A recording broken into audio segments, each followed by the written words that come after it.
Hi sir. Hi. யூடியூப்ல நிறைய இன்ஃபர்மேஷன்லாம் share பண்றீங்க.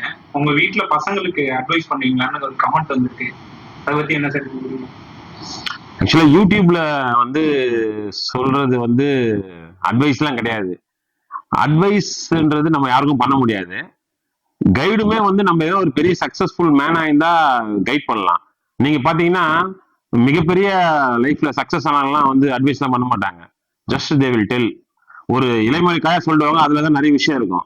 அட்வைஸ் பண்ற ஆள்லாம் யாருன்னு பாத்தீங்கன்னா உங்களுக்கு தெரியும் யார் யாரெல்லாம் அட்வைஸ் பண்ணாங்கன்னு. ஸோ நான் அட்வைஸ் டெஃபினட்டா பண்ண மாட்டேன். கைடும் பண்றதுக்கு பெரிய சக்சஸ்ஃபுல் மேனும் கிடையாது. ஆனா நம்ம இன்ஃபர்மேஷன் சொல்றோம். அது எப்படின்னா அட்வைஸ் ஏன் பண்ணக்கூடாது?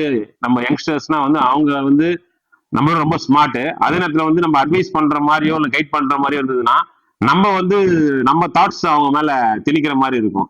நம்ம பொண்ணு மேலேயோ இல்லை பையன் மாதிரியோ மேலேயோ. அதனால அட்வைஸ்லாம் நோ சான்ஸ்.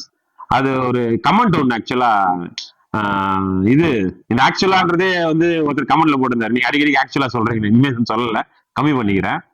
கிருத்திகா உதயநிதி அவங்க வந்து ஒரு கமெண்ட் போட்டிருந்தாங்க அவங்க சன்னோட சோசியல் மீடியா போஸ்ட்டுக்கு. என்னன்னா வந்து இயற்கை அதன் வேலையை அழகாக செய்யும்ன்ற மாதிரி சொல்லியிருந்தாங்க. அது ரொம்ப மெச்சூர்டான கமெண்ட். இயற்கை வந்து அந்தந்த டைம்ல வந்து அந்தந்த வேலையை அழகா செஞ்சுன்னு போவோம். அதை நம்ம ரசிச்சுட்டு தான் வரணுமே கண்டி இது பண்ணு அதை பண்ணுன்னு அவங்கள வந்து சொல்லக்கூடாது. அவங்களே அதை தெரிஞ்சுப்பாங்க. வேணா வந்து கைட் பண்றதா நம்ம டேடிங்க ஒன்னா கைட் பண்ணலாம். எப்படின்னா உங்க பசங்களை வந்து உங்க உங்க ஏன் நம்ம நம்ம பையன் நம்ம அன்பான குடும்பம் ரொம்ப அன்பா இருப்போம். அவங்களுக்கு நல்லா எஜுகேஷன் கொடுக்குறோம். அவங்களுக்கு தரக்கூடிய பரிசு வந்து நல்ல படிப்பு. கூடவே ஒரு பிராண்டையும் கொடுத்தீங்கன்னா அவங்க இன்னும் நல்லா இருப்பாங்க. ஒரு பிசினஸ் பண்ணி ஒரு உங்களுக்கு 2 பசங்களா ஒரு 2 பிராண்டை கொடுத்து பாருங்க.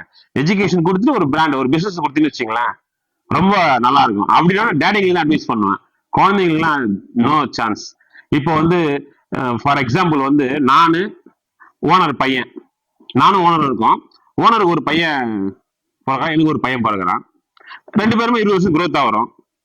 ஆனா ஓனரோட பையன் வந்து டக்குன்னு ஓனரா மாறுவான். ஆனா என்னுடைய பையன் வந்து திருப்பியும் ஒரு என்ட்ரன்ஸ் எக்ஸாம், திருப்பியும் ஒரு இது, அது மாதிரி போய் திருப்பியும் எம்ப்ளாயின்றதுலயே போயிட்டு திருப்பியும் வந்து பண்ணுவான். அதுக்கடுத்து அவங்களோட growth எப்படி இருக்கு பாருங்க, பிசினஸ் பண்ணோட growth.